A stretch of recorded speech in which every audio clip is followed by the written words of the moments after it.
கமலுக்காக இயக்குனரையே மாற்றிய தயாரிப்பாளர், 5 வயதிலேயே அசத்திய உலக நாயகன் கமலஹாசன் சினிமாவில் நடிக்க வந்த சுவாரஸ்யமான கதையை பற்றி தான் பார்க்க போறோம்.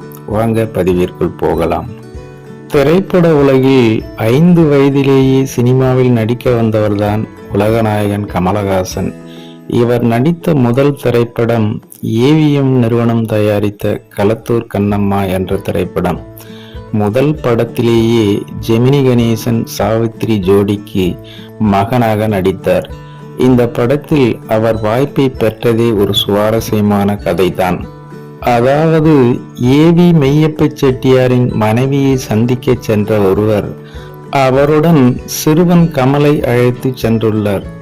அவர் பேசிக்கொண்டிருந்த போது சிறுவன் கமல் முகத்தை தூக்கி வைத்துக் கொண்டு அமர்ந்திருந்தார். அதை பார்த்த ஏவி மெய்யப்ப செட்டியாரின் மனைவி, இந்த சிறுவன் யார், ஏன் இப்படி கோபமாக அமர்ந்திருக்கிறான் என கேட்டிருக்கிறார். அதற்கு அவர், இவன் எனக்கு தெரிந்த நபரின் பையன். நான் மெய்யப்ப செட்டியாரை பார்க்க போகிறேன் என தெரிந்ததும் என்னுடன் வந்துவிட்டான். இன்னும் அவன் ஏவி மெய்யப்ப செட்டியாரை பார்க்கவில்லை அல்லவா, அதுதான் கோபம் என சொல்ல, உனக்கு தெரியுமா அவரை என மெய்யப்ப செட்டியாரின் மனைவி கேட்க, அதற்கு கமலோ, எனக்கு நடிக்க தெரியும், பாட தெரியும் என சொல்ல, எங்கே பாடி காட்டு என சொல்ல கமலும் பாடியுள்ளார். சிறுவனான கமல் பாடி நடித்து காட்டியதை மிகவும் ரசித்த மெய்யப்ப செட்டியாரின் மனைவி அப்போது அங்கு வந்த ஏவிஎம் சரவணனிடம், இந்த சிறுவனை அப்பாவிடம் அழைத்து செல் என அவர் சொல்ல, அவர் செட்டியாரிடம் கமலை அழைத்து சென்றுள்ளார். சிறுவனான கமலை பார்த்ததும் ஏவி மெய்யப்ப செட்டியாருக்கு மிகவும் பிடித்து போனது. அதோடு மட்டுமல்லாமல் அவரிடமும் கமல் நடித்தும் பாடியும் காட்டியுள்ளார். இவனுக்கு நல்ல திறமை இருக்கு, களத்தூர் கண்ணம்மா படத்தில் அந்த சிறுவன் வேடத்தில் இவனையே நடிக்க வைப்போம் என சிறுவனான கமலை அழைத்து சென்று ஜெமினி கணேசன், இயக்குனர் LV பிரசாத் என எல்லோரிடமும் காட்டு என சொல்லியிருக்கிறார்.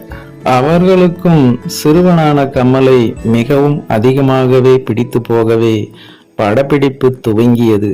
படப்பிடிப்பு பாதி முடிந்து எடுத்தவரை போட்டு பார்த்த செட்டியார்,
போன நாயும்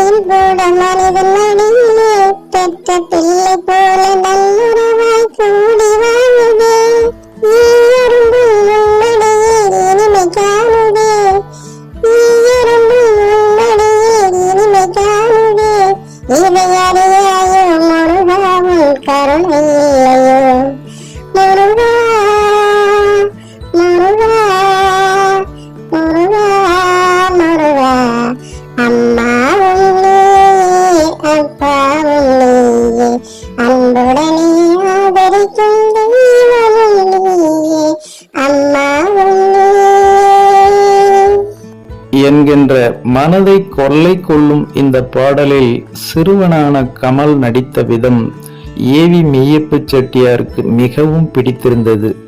அப்போது அந்த பாடல் 1.5 நிமிடம் மட்டுமே இடம்பெற்றிருந்தது. அதனால் இயக்குனர் எல்.வி. பிரசாத்தை அழைத்து இந்த சிறுவன் கமலை முழு பாடலையும் நடிக்க வையுங்கள், அவனுக்கு இன்னும் சில காட்சிகளை சேருங்கள் என சொல்ல, இதில் இயக்குனர் எல்.வி. பிரசாத்துக்கு உடன்பாடு இல்லை. எனவே களத்தூர் கண்ணம்மா படத்தில் இருந்து அவர் விலகிவிடுகிறார். அதன் பிறகு இயக்குனர் பீம்சிங் இப்படத்தை இயக்கி இப்படம் வெளியானது என்பது குறிப்பிடத்தக்கது.